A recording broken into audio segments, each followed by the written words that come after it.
I'm Aryeh Schwartz along with Rachel Galligan, and welcome to the Winsidr show where it's all about the W. July is here, which means we are right at the halfway mark of the season. There's so much to discuss. We're inching closer and closer to a large break for the Olympics and the All-Star game, and we got the All-Star rosters announced. So let's dive right in.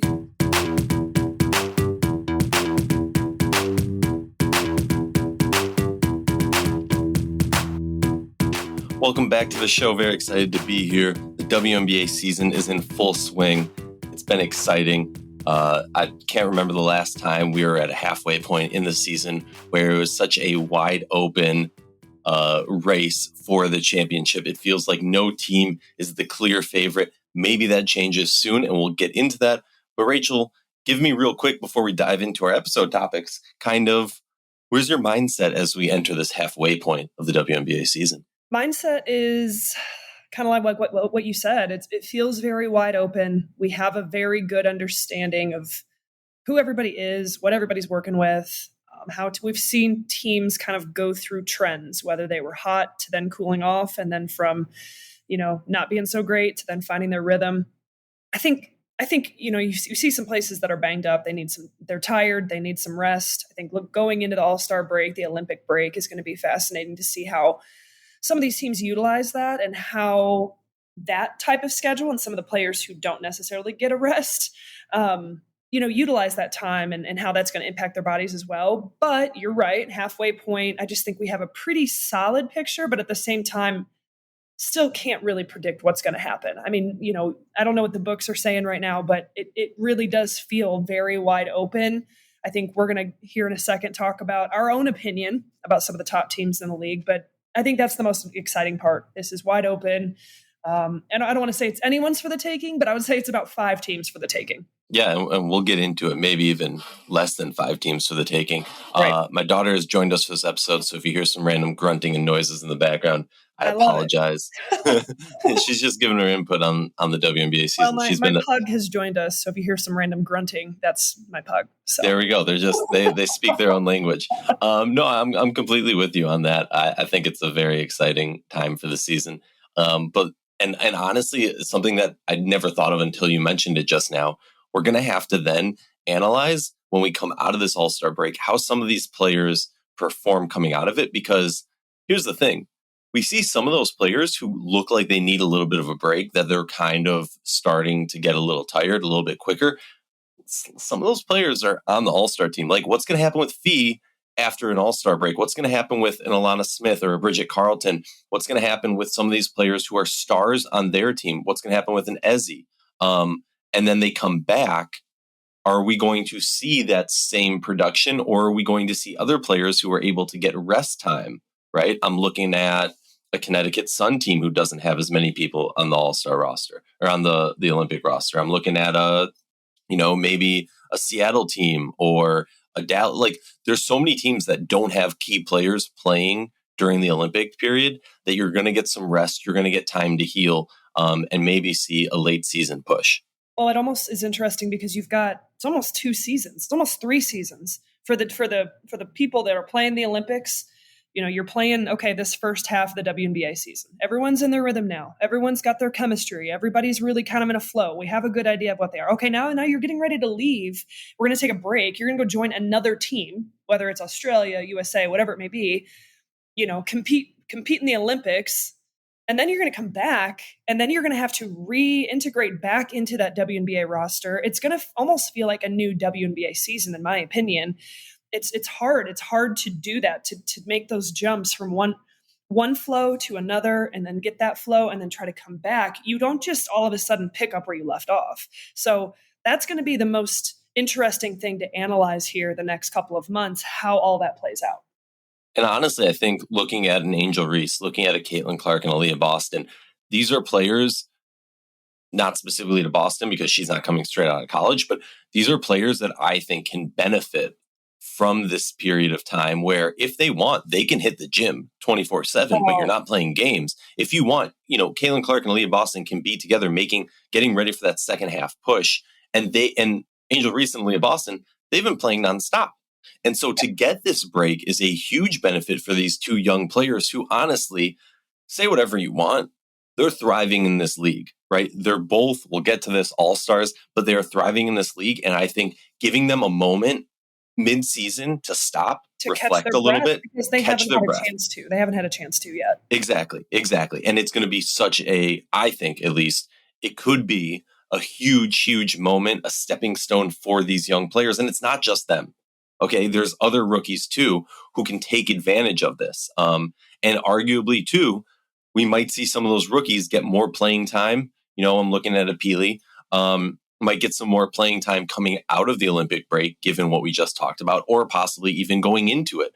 It'll definitely be an interesting thing, especially when you have the head coach of the Olympics, Aryeh, for the USA team. Are you going to see her playing, you know, Nafisa less, more, out of confidence, out of wanting to rest her? And then on the flip side, you have Sandy Brondello coaching players on a variety of other teams in this league. Are you going to see her playing them more than maybe she would have if she had that concern of, so obviously I'm going into things and everyone's going to push back and say, no, it's the Olympics. No one cares about the WNBA season. But like, look, they're wearing multiple caps. They're trying to win everything they can whenever they can. We've gone on a crazy Olympic rant. All right, Rachel, the real topic we came here to talk about besides all-star voting, who are the top 3 teams in the WNBA right now, beginning of July? You know, when you look at the standings, I'll give you the quick rundown of the standings today as we record this, because this might come out after a couple of games are played. But New York Liberty in first place at 17-3, Connecticut in second place at 15-4, Minnesota third place at 14-5, and Seattle in fourth place at 13-6, followed by Vegas at 11-6 at fifth place. So we're sitting here, and I think it would be easy for people to just go with the stats, right? Go with the standings of New York, Connecticut, and Minnesota, the top 3 teams. Some people are going to look at it and go, you know, look, Connecticut struggled of recent, or Vegas is on a high rise. I think arguably even myself could fall into this category of saying I've slept on Seattle a little bit.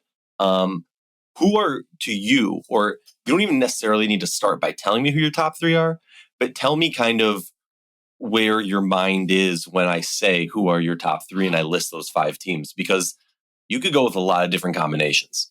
Yeah, I think you start at the top. New York Liberty, they've won 5 in a row. They're at the top of the standing for a reason. I think everybody would agree. They've got to be right there at the top. But then it gets kind of dicey, like right after that. And I still don't, it's not even like there's a huge separator gap between the Liberty and everybody else. There's not.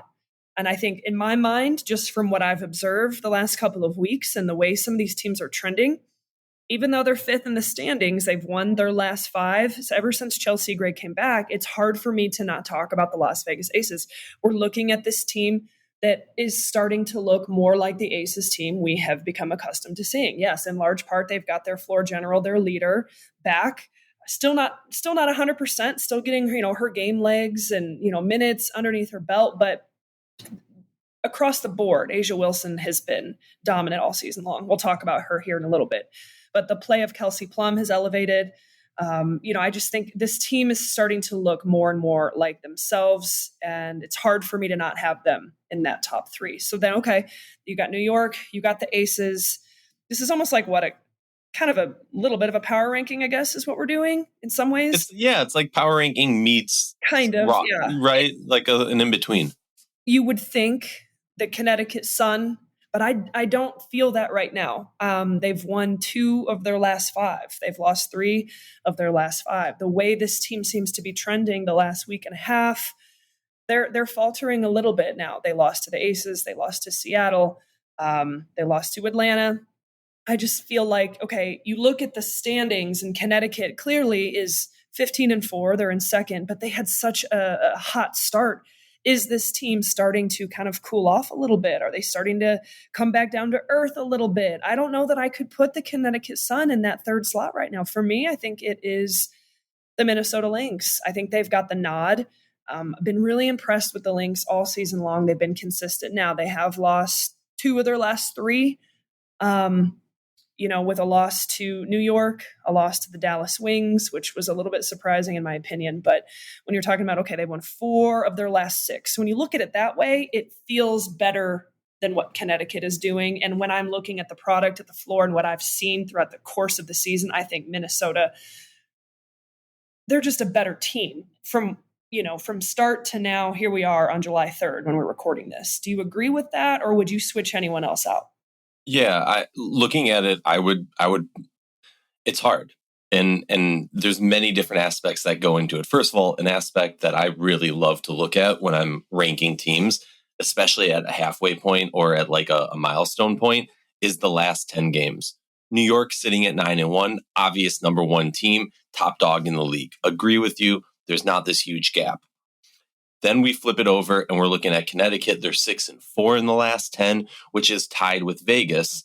And again, Vegas has only had Chelsea Gray for 5 games. So that kind of explains a little bit of that. Then you're looking at Seattle and Minnesota, both 7-3 in their last 10 games, essentially sitting at the same exact spot. The difference is Seattle, one more loss. I kind of have Minnesota and Seattle interchangeably in that spot.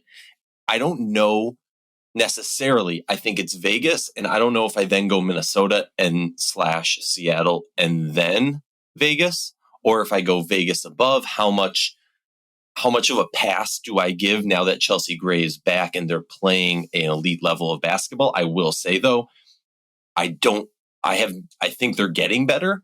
I don't think Chelsea Gray got back and they immediately elevated to that Las Vegas domination. I still have concerns with this team. Asia Wilson's playing out of her mind. Kelsey Plum is playing much better.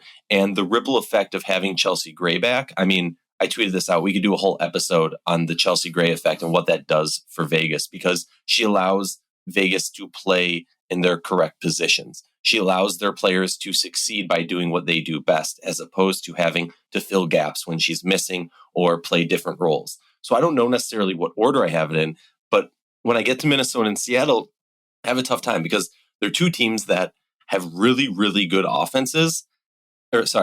good defenses. At Minnesota's height, their offense was impressive, really fun to watch, and I don't want to say dominating, but just a extremely high level basketball. Seattle. Well, and let's talk about, real quick, not to interrupt, let's talk about the Minnesota-New York game just the other night.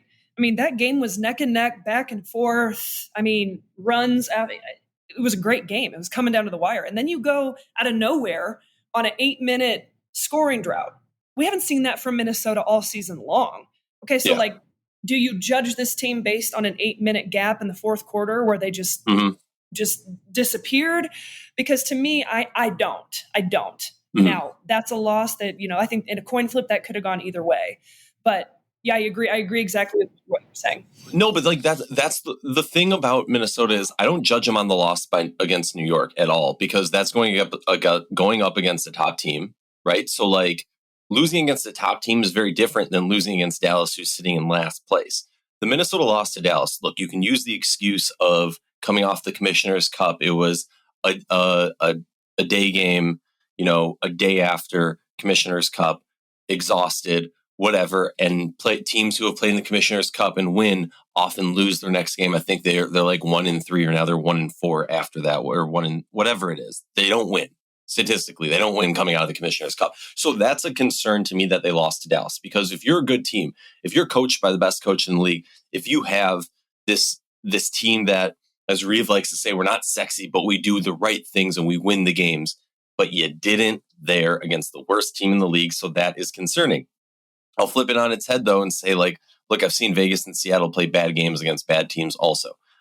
Seattle then went and beat Dallas twice. Now, I also think Dallas, we could dissect into that and dive too deep into that. But for me, also Minnesota losing to New York isn't as big a concern, especially when we're talking about power structure, because we saw them defeat them in the Commissioner's Cup game. Now, it wasn't a home court game, arguably. And we saw that game does not impact the standings in any way, shape, or form. But it still, in my mind, tells me about power ranking things. So when I look at that, I get a little bit higher on Minnesota. And I also have to sit here and say, look, realistically, I'll be blunt about this. I grew up a Minnesota sports fan. It is deep in my blood and in my skin, Rachel, to expect Minnesota sports teams, when they appear good, to fall off the cliff and not continue there. Now, that's not been the story for Minnesota Lynx, really ever. right? When they've been good, and they've won championships or contended to win championships. You're obviously not going to win it every time. But so I have to kind of check myself when I'm talking right now about Minnesota, Seattle. Is it because, I've been so ingrained when I see the word Minnesota or MN or MIN to think that this team is not as good as they appear? Or am I just being ridiculous? So that's kind of where I am. I'm with you. I think we agree. I think for me, it's just more, I don't want to say the eye test, but from watching from the beginning of the season until now, I have been more impressed flat out, both ends of the floor with the Minnesota Lynx than I have been with Seattle. And agreed. That's what it comes down to for me. Yeah. And honestly, I'll say this though. I've also and we'll get to this in a moment, Jewel Lloyd throughout the season has not been performing at the level that I expect of her. Skylar Diggins-Smith offensively is not performing at the level that I expect of her. And so to me, there's that element that has impacted it. But I think that Seattle has more potential to reach, right? Has more expectations to fulfill, and Minnesota. They can keep climbing, and it's very possible. It's very possible. Exactly. Okay, next thing, a fun thing to chat about, All-Star voting. Rachel, you had some tweets that blew up last night. 90, okay, first of all, we'll go over who made the team in a moment. I always hate Olympic All-Star season. I'm happy they do an All-Star game. I freaking hate how this works, Rachel, that, you're on the Olympic team, so you get an All-Star nod. That is so freaking absurd. Does Alana Smith get an automatic All-Star nod because she's on the Australian national team? Does Ezzy no? What does the USA Olympic team have to do with the WNBA All-Star game? Absolutely freaking nothing. So there's absolutely no reason, sorry for the rant, go ahead, that any player who has not been performing at All-Star level and did not get voted into the All-Star game should be getting that nod, because this is about the legacy and the accolades that are going to build these players' careers, put them in the Hall of Fame, put them, in the history books of being the greatest ever. And it's going to come down to debates of, well, Diana Taurasi got this many All-Star games, or blah, blah, blah. Cool. You're not going to tell me that Olympic gold medals makes you the greatest WNBA player of all time.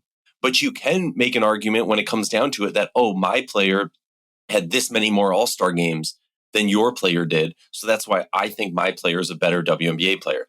That frustrates me. It drives me crazy. But the point I wanted to say, the growth of the W, Rachel, 95,000 fan voting for Asia Wilson last year was the number one fan voted player in All-Star voting. How much did the number one player get this year, Rachel? 700,000. Jeez. Clark. So we were texting about this because I was like, hey, I need help finding the release from last year because I wanted to see what the comparisons. This is straight fan voting, just so everyone's clear. Just the fan voting numbers and the amount of people who were voting. And I think when you look at it from that context and that lens, it's fascinating just to see the difference of fan voting. Asia Wilson was the top fan all-star voter last year, 95,860. Followed by Brianna Stewart, 87,000, Griner, 72, Aaliyah Boston, 72, Jackie Young, 63.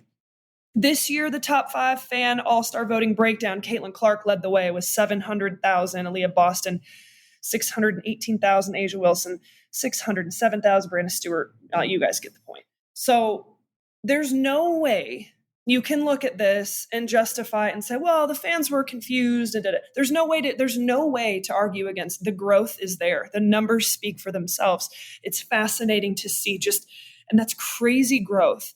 It's like the first time outside of really TV ratings that we see releases on every week when someone set a new record or packed arenas and everybody moving to different arenas. This is like a tangible number that's just reflecting the growth in a different way that we haven't seen yet. And I think that was the most exciting thing for me and shocking because I don't know what I would have predicted those numbers to be. Had you asked me before yesterday, okay, Asia Wilson got 95,000 last year.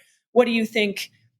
Let's be realistic. Caitlin Clark, Aaliyah Boston, Asia Wilson will get this year. I probably would have put maybe 300, 400,000. But man, to see those numbers, again, it's just something tangible you can kind of look at and all you can say is growth. It's growth. There's more eyes on it. There's more people engaging with it. The conversation, is at an all-time high. And so that's that's the coolest part about it, right? We can debate about fan voting and everyone's opinion about that all day long. That's not my point, is to justify that, or the how fans view All-Stars or even All-Star voting. That's a whole other conversation. I do think what's interesting about this year is, because it is an Olympic year, it's that aspect is confusing for people. When you say, oh, Asia Wilson's a part of Team USA, so she's automatically an All-Star, how much did that really hinder the fan vote? Because everyone knew she was going to already be an All-Star. I'm a voter, and I looked at it like you did. I thought, I'm just taking Olympics out of it entirely, and I'm voting for who I feel the All-Star should be. And that's how I approached it. That's how you approached it. We agree in that lens. I think the rarity.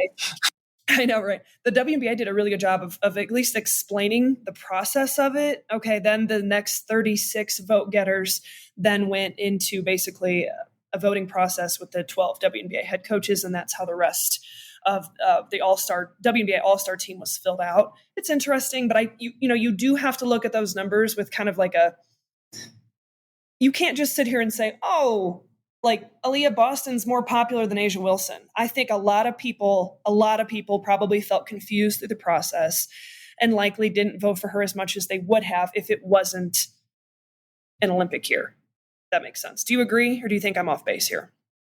No, you're totally right. I agree. I also think that it's hilarious because I'm not going to go break down like all the voting or whatever, but you saw that certain players on certain teams that clearly, obviously, no question, no one's doubting, you're not an all-star, no offense. We're getting large. I love me some Kia Stokes. But yeah, when you look at that, the whole Vegas roster got voted. Basically, the whole Fevers roster got voted. Yeah, right. And whatever. Let me run down who will be taking on Team USA. We got DeWanna Bonner, Aryeh Boston, Caitlin Clark, Alicia Gray, Dearica Hamby, Bree Jones, Jonquel Jones, Kayla McBride, Kelsey Mitchell, Aryeh Gumbawale, Nneka Ogwumike, and Angel Reese. First time since, I'm forgetting what year it was, but it's since, I believe it was Nneka. That was like the first time since Nneka that we've had two rookies in the All-Star game. Was it with Shoni Schimmel? Was that Nneka or Shanae? I get confused. Whatever. You can look it up across the timeline, has you covered. All right. I'll say this. The only person I would seriously push back against, and I'll be blunt, Kelsey Mitchell. I mean, Aryeh, fine. I get a lot of people are pushing for her, fine, whatever. To me, it's like you're on the worst team in the league, standing wise. To me, that's where it's like, unless you're doing amazing, mind-boggling things like a Jewel Lloyd of last year, you're not deserving to be an All-Star game player. But I also get you want to see her. She's an All-Star. Come on, Rachel. She's on the worst team in the league. So, okay, she's putting up good enough. I'm sorry, you can't tell me you're one of the best 12 players. To me, 12. So based on that logic, Jewel Lloyd should not have been an All-Star last year in Seattle. There's a little bit of a difference. Jewel Lloyd was doing better statistically. I mean, I haven't looked at it comparatively, but like, as I was saying, like what Jewel Lloyd did last year, I had my gripes, whatever you want to say about voting a Jewel Lloyd in last year because of where she stands. I don't remember how I voted last year. I'm a voter also. Drag me all you want. To me, Aryeh has been doing great things, but in the same way of Tina Charles when she was on that really bad Mystics team. Like, I cannot, like, you're putting up great numbers on a horrible team. To me, like, I don't know. And I also think, like, in All-Star, that's kind of, or like first team thing voting, like that's where these things get weighed by your team versus your individual. I get there's a lot to it. It's just really hard for me to put her over some other players like a Dejanay Carrington, who's playing on a good team and is performing really well widely, but I'm sorry, isn't putting up 20 plus points a game because she's shooting 34 times a game. Sorry. Okay, but like, how important is Aryeh to the Dallas Wings? She's everything to this team right now. Well, okay, but what does that mean when the team's I'm just talking about, people base it on stats, on numbers, and previous stats and numbers, team success, or level of importance to the team. You know what I'm saying? I'm just pushing back and making... No. First of all, I appreciate it. I feel like you're just... You're just setting me up to say some mean things. I won't be mean. All I'm going to say is like, she's extremely important to the Dallas Wings, which is extremely... It's debatable for you. Well, yeah, because it's like, yeah, she's extremely important for those 4 wins. Okay, we're 20 games, you're 19 games in, you got 4 wins. So you were extremely important for that, because I don't care how important you are when you on your 15 losses, right? Like, well, teams at this point are basically scheming for her and only her, which makes it really, really hard to continue to put up the numbers that she's still been able to put up, which does impact the shooting percentage, which is probably the biggest knock as to why you probably are. But it's always, no, I mean, it's like a combination of the Ross of like where this team's standing. She's put up 23 points a game, 5 rebounds, 5 assists. So like she is, I will say, she's expanding her game. I like what she's been doing. She's putting up 21 points, 3 steals. She's having a wide, I get it. Okay. Move on. So who are you? No, but she's not even the one that I really would want to knock out. She's the one that I'm like, I get it. Yeah, so Kelsey Mitchell, I'm sorry. How are the Indiana Fever? I get fan voting, but how are the Indiana Fever getting 3 players in the All-Star game on Team WNBA? That is absurd to me. I'm not even going to sit here and say like, Caitlin Clark should. I think Caitlin Clark should make it. Fine, it's fan voting. She's producing. Cool. Aaliyah Boston hasn't been having the greatest season. She's been doing a lot better of recent. If you want to say she shouldn't be an all-star, fine. All I'm saying is the Indiana Fever. To me, there is something reserved for having more than 2 players in the all-star game for teams that are doing really well. And obviously 4 for teams that are just like mind-blowingly great. I just struggle to give the Indiana Fever, and maybe that is like a rudimentary way of looking at, but I just don't think Kelsey Mitchell should be doing it. That's me. She does lead the Fever in scoring, just by the way. But I look at it as visibility. The Indiana Fever have been the most visible team in the WNBA all season long, because we all know why. You've got Caitlin Clark, and also I don't think you can go on and continue you've got Aaliyah Boston. Massive fan bases, massive followings. Mm-hmm. So they're on the national stage. I just had a neighbor who knows literally nothing about basketball text me last night, and she was like, "Hey, I just want to let you know, I'm all about the Fever right now. I love this team." And I'm sitting here and I'm like, they're not even good. They're not even that good of a team, but they're always on TV. The visibility is there. They're the most talked about because of Caitlin Clark, because of Aaliyah Boston. And so like that's what people see as, okay, this is the WNBA. This is the face of the WNBA right now. Probably. I mean, that's a weird thing to say, but it is because of these players, and i.e. Caitlin Clark. And so then that translates then to, I'm following the league. I want a fan vote. Well, who do they know about? Who are the people that they're watching night in and night out? To me, it's a visibility thing. Yeah. That's a fair, very good point. Because I think, look, if you're tuning in you don't have League Pass, you're not following it on local TV, you're tuning in to the major games that you see, and a lot of fans aren't just going to say, obviously the big names on this team are Aaliyah Boston and Caitlin Clark. There's no question about that, right? But a lot of fans, when you're watching, aren't just going to go, okay, now I'm a giant Aaliyah Boston fan, now I'm a Caitlin Clark fan. A lot of fans are going to go, who else on this team do I like? Yeah. And those players are going to get more attention. That Kelsey Mitchell, when she's cooking and she's in her bag and she's having some of those flashy moments, she is captivating. She's captivating. She's fun to watch. Just 5 games of 20 points or more this season hasn't been like mind-blowingly impressive. That's all I'm trying to say. Slower start. She's gotten better of recent. But also, this is the Indiana Fever. They're 9th in the league at 8-13, and so it's kind of like I just think they're not even a playoff team, right? Giving 3 players, like, I'm sorry, from it. We're talking about 4 players. 4 players from the 4 non-playoff teams are in the All-Star game. Kind of wild to me.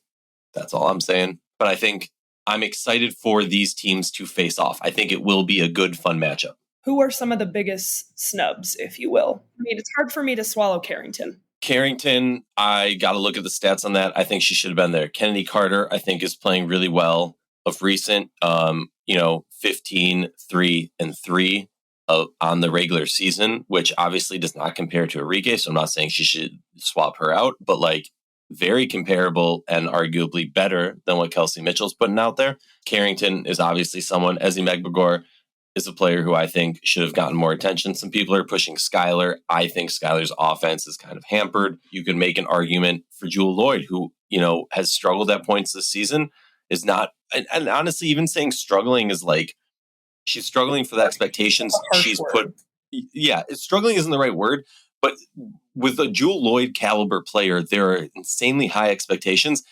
This might be absurd, but it reminds me of when Maya Moore in her last season, there was like, she wasn't performing at Maya Moore level, and people were like, she's struggling. It's like, well, she's still doing really, really good, but it wasn't to that. And it's the same thing with Jewell Loyd at 20 points, 5 rebounds, 4 assists, and a steal and a half a game.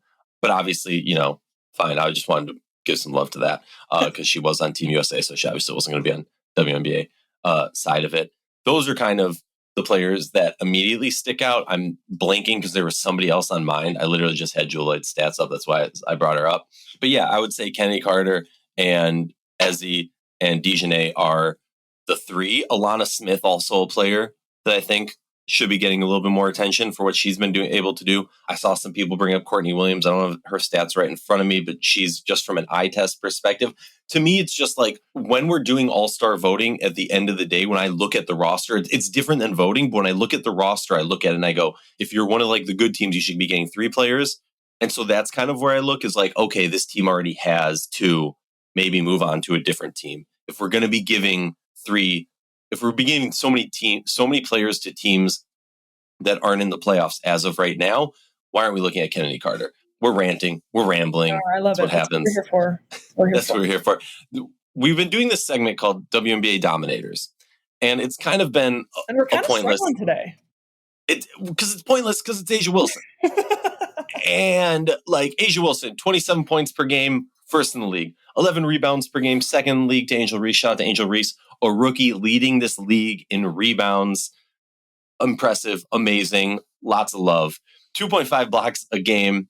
That's first in the league by A'ja Wilson. Just an insane dominator. She is the definition of WNBA dominator, so crown to her. But I do want to give some love to 2 other players that we've talked about of recent.